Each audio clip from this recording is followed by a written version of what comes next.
Hello and welcome to Hops and Brews. And today we're talking about music again. Again, lots of music. Strawberry Fields Forever. My favorite Rolling Stones song. So let's jump into it. For an open window on the crabby world, Max and Chris from Ups and Brews.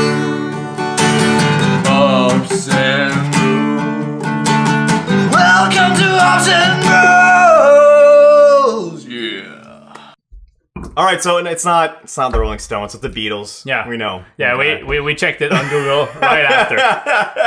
We asked Google, who sings Strawberry Fields Forever? Yeah, and he told us, you dumb ass guys, it's not the Rolling Stones, it's the Beatles. it did say that exactly. Word Straight up. for word. Now this week Word another for it, yeah. rare barrel, Chris. Another rare. Yeah, you just lunch the whole thing. It's a rare barrel. It's a rare barrel. Where's it from? Is it from your trip to California? Yes, of course. All right. So from Berkeley, California, I present to you guys the rare barrel, and this one is the Fields Forever. It's a red sour, aged in oak barrels and blended. But they don't say Strawberry Fields Forever. They go Fields forever, Forever. and then there's a strawberry. So you know it's Strawberry Fields Forever, you know? Yeah, It's not interesting. Yeah, interesting. But this one, like I said, aged in oak barrels with strawberries. They had 3 variations at the brewery when I was there. So what variations? Another berry that I don't know shit about. Okay. Do you And know the name or not apricot. It's like berry, something like that. Let's name it berry. Broccoli? Broccoli's not a berry, bro. Maybe broccoli. Not sure. You guys should check out with I wonder if Red broccoli Barrel. beer would be good. Probably not. No. I hate broccoli, so no, it won't be good. Well, broccoli's not bad. You know, steamed with some butter and maybe some little cheese sauce. Yeah, if you have like butter Like a flavors lot in of your cheese beer, sauce, it's not good. Well, unless it's a broccoli beer. In that case, you kind of want that buttery taste. All right. So, Rare Barrel, one of my breweries that I wanted to visit the most out there in California. The reason why is because, shout out to Good Beer Hunting out there. I heard a fantastic story from those guys. They told us about the Rare Barrel story. So it started off, I want just to share it really quick with you guys. So, the reason why it's called a Rare Barrel is because they found one Rare Barrel called the PH1, which was originally created or used at Russian River Brewery. Okay. So the one that does the Pliny the Elder and all those kinds of beers. But they moved, and during the move of the brewery, they lost one of those barrels. They lost a barrel. Yeah. But the barrel master over there, fantastic lady, I don't have her name, but she has quite the palate, and she does remember this barrel. Okay. So after a while, visited, Rare Barrel opened up, and they had this barrel. So it never got stolen. They just got the barrel. For some reason, Rare Barrel got that one rare barrel. Exactly. Allegedly stole the barrel, as you said. But then she visits Rare Barrel, and she tastes it, and she's like, That's my barrel. This is PH1. That's This is awesome. my barrel. So she has like a lot of personal love affection for yeah, this okay. one. It's Which a cool I little find story really when interesting. you see like small beer communities get together in that way, you know, like someone loses a barrel, they find it, open up a brewery, someone finds the flavor profile, loves it. It's interesting. It's nice to see that the community is still pretty close and that if you're a brewer, if you're a beer worker somewhere, you're going to try other places too. You're going to be a fan of beer, period. But it also translates to today. Every year they're making an event at the brewery. Like there's a bunch of barrels. Let's get to a few shots of while I'm talking of the brewery. I took a few shots. Okay, good. I was going to say I don't have those shots. You don't have those shots. But they invite people to come over and search for the PH1. Like it's called Search for the PH1, but it's search for the barrel that's gonna beat the barrel this year. Oh, okay. So it's not the PH1. It's not that rare barrel. It's just search for the best barrel that you can find. Exactly. So everyone's trying out Different and they're barrels figuring and out, stuff like that. voting for which barrel brings out the best flavors for them. But I'm pretty sure they've already selected which ones. Yeah. But you might as well do that because, one taste profile for one person is going to be different for another to start off with. But the other thing is, the thing I love about barrels is exactly that. You get to taste different barrels, you get to experiment. Another facet of beer that usually you do, but you don't have as much on control.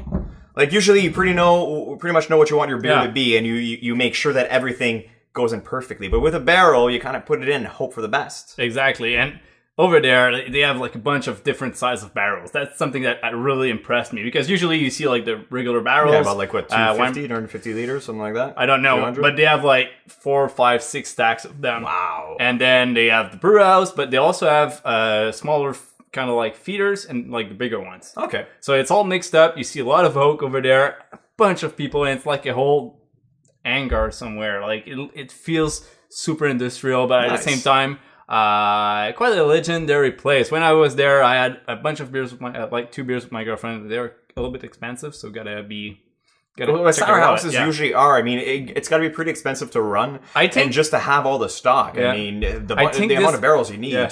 I want to state that this might be the most expensive bottle we've ever drank on the show. Is it? Yeah.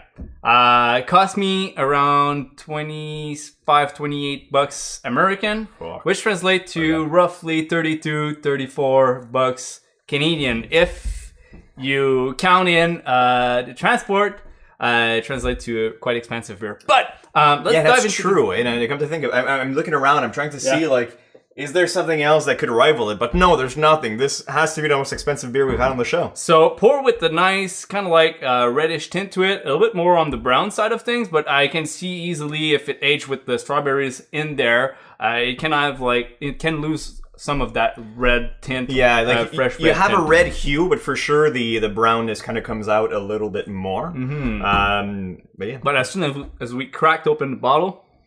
The aromas like emerged immediately. First. Like we were filming the B-roll for the start of the show because we do that separately. So cool. And as soon as I opened it, I'm like, wow, that smells nice. The aromas were really out there. And on the nose, you do get those nice strawberries. Not too much. Like it feels like a nice fresh strawberry, not like super sugary strawberry. Exactly, not a strawberry pie or a strawberry jam. It's mostly just strawberry. Yeah, exactly, and I love it because it's something every time we talk about like a fruit beer. Yeah. Usually that's what I tell Max people when they heard blueberries in their mind. It's like blueberry pie, not blueberry. Same thing with raspberries. Usually they're a lot more tart, a lot more sour, and you can easily find it in this beer. It brings out the acidity in this sour of the beer, but it blends out nicely with the oak tannins in this beer. I use tannins. Wow. And that's a good point there, Chris, where, see again, I did the whole thing where I finished the sentence with Chris. That's the whole thing, Chris. Where the fruitiness or the berries, they're sour in general, they're tart, they're going to be a little more acidic. Yeah. So to make a beer that's not a sour with those fruits, it's kind of weird to start off with. Exactly. And it's very hard to achieve, or at least I feel like it should be hard. Yeah, but blending it with those flavors, the oaks, it's just really nice. And you feel that it's a little bit more complex. It's not just putting in strawberries and hoping for the best and just trying to mix it up and create or mask off some flavors. It's really there. The lacto, I hope they use lacto in the beer. I feel like they did. But the lacto blends really nice the sourness with the acidity, and it kind of like rounds up the whole thing, and I really do enjoy it from Rare Barrel. And I think, I haven't watched 6.7%. It's not bad. Alcohol. It's not super bad. Not super bad, but at the brewery they had one clocking in around like 10 to 12%, which was quite impressive, and a dark sour beer, which is something we never had. Like a dark sour, like a stout sour kind of thing? Yeah. Huh. And that's interesting. Well, actually, I have had. Yeah. Okay. Well, yeah, because with Castle Brewery they had the Cabernet. Oh. And then they had also a sour cherry stout. Okay. Yeah. Barrel aged with a bit of lactose, so that's why it had like a sour particularity to it. Usually, what I find happens, or at least in those cases, is the sweetness of the stout kind of goes away and leaves a lot more room for the sourness. So you get kind of a. It's a weird mix. It's weird to explain because you would expect it to be full mouth, but it's really, really, really thin. Seriously, anyways, I think this one goes really close by Rodenbach territory. It's close. It's not Rodenbach exactly. No, I knew you were going to bring it up. It's close, but it's not there. There's less of a vinegar characteristic than Rodenbach. Rodenbach has like kind of like balsamic vinegar characteristics to it. Let us know if you want us to review that Rodenbach. Yeah, I mean, we've never had a comment on the Rodenbach specifically. We'd like to know if you guys want us to review it. I think I still have one bottle. There's one bottle left in the place, and we could do it. We could make it happen. Yes. So it's up to you guys. And another thing that's up to you guys, it's also the amount of success we get. Yeah, that's true. It's all you, man. It's all on you. Us, we just sit in front of a camera or stand in front of a camera and ramble on for a couple of minutes. You guys are the ones who help us share the content, talk to your friends about it, and just generally watch our stuff, which is awesome. We love you guys so much. So really appreciate it. A lot of appreciation for that. So leave a like on the video, subscribe to the channel if you haven't already, because this is the way we can strive and grow more on YouTube, which is the platform where we do the best. Exactly. So and if you guys want to buy some beer, but you don't want to go through the hassle of packaging the beer and picking out and then shipping it and all that stuff, you can go check us out on Patreon. Patreon, $5, and let us know which beer you would like us to find, and we'll do our damn best to find it and to review it for you guys. Yeah, even if it's a $25 beer, we'll make it happen. Yeah. No worries. We have smugglers everywhere around the We've world. got eyes. We've got birds. Birds. Is that the Game of Thrones thing? Oh, you didn't watch Game of Thrones? No. Oh, okay. Anyway, so cheers. So I only watched that Lord of the Ring thing. Yeah, it's pretty good too. Yeah. It's not the same though. Not at all. It's No, very different. you sure? Very different. Yeah? Very different. There's hobbits in Game of Thrones too, right? No. No. No. All right. I don't think we're gonna be friends anymore.